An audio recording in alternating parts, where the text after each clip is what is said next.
Market সবসময় বলবান লোকেদের পছন্দ করে, তাদেরকে সম্মান দেয় এবং পুরস্কৃত করে।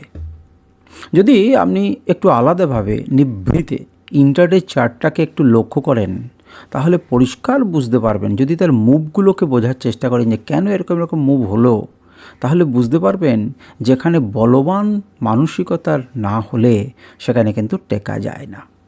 এরপর আপনি যদি আরেকটু বড় টাইম ফ্রেমে যান এবং মার্কেটকে দেখেন বা চার্টগুলোকে দেখেন, তাহলেও খুব স্পষ্টভাবে বুঝতে পারবেন যেখানে টিকতে গেলে মানসিকতা শক্তিশালী করতে হবে এবং বলবান করতে হবে নিজেকে। যদি আপনি আরও বড় টাইম ফ্রেমে যান এবং একটু দূর থেকে মার্কেটকে দেখেন, তাহলে দেখবেন যে মার্কেট এক একটা ফেজের মধ্য দিয়ে যায়। কখনো উপরের দিকে যাচ্ছে, কখনো নিচের দিকে যাচ্ছে, এক একটা ফেজের মধ্য দিয়ে যাচ্ছে।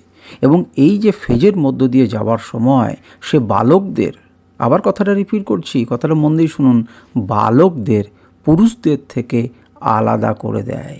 পুরুষ যারা তারা টিকে থাকে, বালক যারা তারা হারিয়ে যায়। তো এরকম একটা করে ফেজ মার্কেটে আসে। এমনই একটা ফেজ কিন্তু এই সময় চলছে। সুতরাং আপনি পুরুষ না বালক, তা আপনার ব্যবহার দিয়ে প্রমাণ করুন।